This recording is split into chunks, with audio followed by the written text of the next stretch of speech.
नमस्कार, मी पंजाब डक 7 जुलै 8च्या दरम्यान राज्यात सांगायचं झालं तर पूर्व विदर्भ आणि पश्चिम विदर्भ विखुरलेल्या स्वरूपाचा पाऊस पडणार आहे. भाग बदलत पडणार आहे. म्हणजे सांगायचं झालं तर नागपूर जिल्हा, वर्धा, भंडारा, गोंदिया, चंद्रपूर, यवतमाळ, नांदेड जिल्हा, हिंगोली जिल्हा, वाशिम जिल्हा, परभणी जिल्हा, त्याच्यानंतर बुलढाणा जिल्हा, त्याच्यानंतर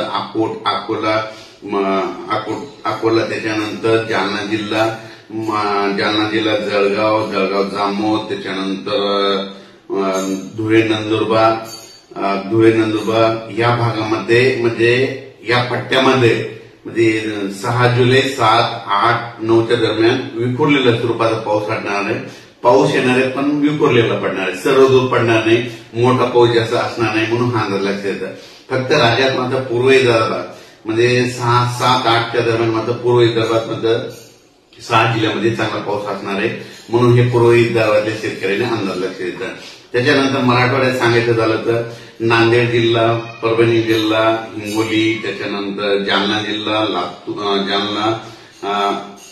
लातूर, बीड, धाराशिव या जिल्ह्यामध्ये मात्र असा खूप काही म्हणजे सर्वदूर पाऊस पडणार नाही. भाग बदलत पडणार आहे. जिकडे पडला तिकडेच पडेल. सर्वदूरची अपेक्षा सतत नाही म्हणून हे लक्षात येतं. तरी पण नांदेड जिल्ह्याला जरा थोडं जास्त मापमध्ये बराच भाग व्यापून घेणार आहे म्हणून ह्या 3 दिवसात बऱ्याच ठिकाणी नांदेड जिल्ह्यात देखील चांगला पाऊस असणार आहे. हिंगोली जिल्ह्यात देखील असणार आहे. वाशिम जिल्ह्यात देखील असणार आहे म्हणून हा अंदाज लक्षात येतो.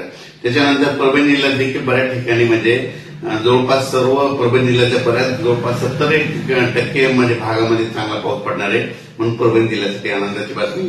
बीड जिल्ह्यात देखील बऱ्याच म्हणजे 50% भागामध्ये ही पाऊस म्हणजे 6, 7, 8चा पाऊस, 8, 9चा पाऊस असणार आहे म्हणून हे लक्षात येतं. त्याच्यानंतर सांगायचं झालं तर लातूर, सोलापूर आणि धाराशिव या भागामध्ये विखुरलेल्या स्वरूपात आहे. म्हणजे जास्त नाही म्हणजे तिकडे म्हणजे कमी प्रमाणात राहणार आहे. भाग बदलत राहणार आहे. म्हणजे सांगायचं झालं तर राज्यामध्ये हा पाऊस फक्त पूर्व विदर्भ, पश्चिम विदर्भ म्हणजे तिकडल्या पट्ट्यातच जास्त आहे. दक्षिण भागाकडे मात्र पाऊस कमी राहणार. दक्षिण भाग म्हणजे कोणता येतो म्हणजे त्याच्यामध्ये लातूर जिल्हा येतो, त्याच्यानंतर धाराशिव येतो, त्याच्यानंतर सोलापूर जिल्हा येतो, नगर जिल्ह्याचा काही भाग येतो म्हणून हे लक्षात येतं. म्हणजे सांगलीचं तिकडला देखील भाग येतो. म्हणजे ह्या भागामध्ये जरा म्हणजे पावसाचं प्रमाण कमी राहणार आहे. विखुरलेलाच राहणार आहे. कुठंतरी म्हणजे उगा 25-30% पर्यंत भागामध्ये पाऊस असणार म्हणून हा लक्षात येतं. त्याच्यानंतर झालं तर कोकणपट्टी आणि घाटमाथ्यावर मात्र तिकडला पाऊस मात्र सर्वदूर सारखाच राहणार आहे. तेही पाऊस काही कमी होणार नाही.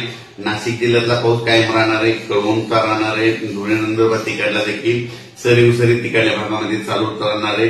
नगर जिल्ह्यात देखील संगमनेरच्या पलीकडल्या भागात सरी ह्या 2, 3, 6, 7, 8 पर्यंत राहतील म्हणून हे लक्षात येतं. अचानक वातावरणात बदल झाला तर लगेच एक मेसेज दिला जाईल.